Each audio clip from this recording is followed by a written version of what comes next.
ஹரஹர சங்கர ஜெய ஜெய சங்கர. ஸ்ரீசைலத்தில் பெரியவா இருந்த சமயம் அது மலை ஜாதிக்காரர்கள் இருக்கும் இடம். பெரியவா யானை குதிரை பரிவாரங்களோட வரதை பார்த்தவுடன் வில்லையும் வாளையும் தூக்கிண்டு சண்டைக்கே வந்துட்டார்கள் மலை ஜாதி ஜனங்கள். மடத்துக்காரர்கள் பயந்து போய் பெரியவா கிட்ட வந்து, என்ன இப்படி ஒரு இடத்துல வந்து மாட்டின்னுட்டோமே அப்படின்னு சங்கடப்பட்டா. நான் பார்த்துக்கிறேன், நீங்கள் யாரும் பயப்படாதேங்கோன்னு சொல்லிட்டு நேராக அவள் எதிரிலேயே போய் பெரியவா நின்னார். அவ்வளவுதான்.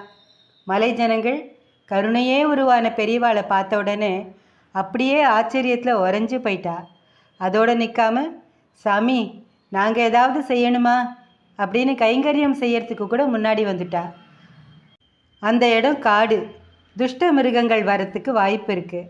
அதனால் மலைஜாதிக்காரெல்லாம் அவளே முன்னாடி வந்து பெரியவா முகாமிட்டு இருந்த இடத்த சுற்றி ராத்திரியில் பாதுகாவலாக நிற்க ஆரம்பித்தா.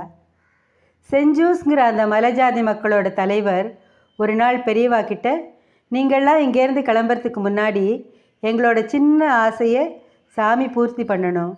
உங்களுக்கு எங்கள் வழக்கப்படி மரியாதை பண்ண நாங்கள் ஆசைப்படுறோம், அதுக்கு ஏற்பாடு பண்ணுங்கோன்னார். பெரியவா மறுக்கலை. மறுநாள் எல்லாரும் தேன் பழம் போன்ற காணிக்கைகளோட அவர் திரு முன்பு கூடினா, வணங்கினா, ஆசீர்வாதம் வாங்கிண்டா. அதுக்கப்புறம் தலைவர் மேனேஜரை பார்த்து ஏதோ கேட்டார். அவரோ பலமாக தலை அசைச்சு அதெல்லாம் கூடாதுன்னு மறுக்கிறார். என்ன விஷயம்னு பெரியவா கேட்குறார். மேனேஜரோ, சம்பிரதாயத்துக்கு விரோதமாக என்னமோ செய்ய ஆசைப்படுறா, அதை நான் வேண்டாம்னு சொல்லின்னு இருக்கேன் பெரியவா அப்படின்னார். பெரியவாளோ, அப்படி என்ன தான் சொல்கிறா அப்படின்னு தூண்டி துருவி கேட்டதுக்கப்புறம் வேறு வழி இல்லாமல், அவளுக்கெல்லாம் ஏதோ டான்ஸ் ஆட தெரியுமா, அதை பெரியவா பார்க்கணுமா, இதெல்லாம் வழக்கம் இல்லைன்னா புரிஞ்சுக்க மாட்டேங்கிறா அப்படின்னார். இவா இப்போ டான்ஸ் ஆட ஆரம்பித்தா எப்போ டான்ஸ் முடிஞ்சு பெரியவா ஸ்நானம் பண்ணி பூஜையெல்லாம் முடித்து ஆகாரம் பண்ணுறது, இதுதான் மேனேஜரோட கவலை. அதனால தான் தடுக்க முயற்சி பண்ணினார். பெரியவாளோ, நான் இவ ஆசைப்படி ஆட்டத்தை பார்க்குறேன், ஆனால் ஒரு கண்டிஷன், வயசு வந்த ஸ்திரீகள் ஆடக்கூடாது, குழந்தைகள் ஆண்கள் மட்டும்தான் ஆடலாம்னு சொல்லிடுனார். எந்த நிலையிலையும் தர்மத்தை மீறாதவர் மகா பெரியவா. இவரோட ஆசிரம தர்மத்துக்கு ஸ்திரீகள் ஆடுறதை பார்க்கக்கூடாது, அப்படியே செய்கிறோம்னு அந்த மலைஜாதிக்காரா ரொம்ப சந்தோஷப்பட்டா.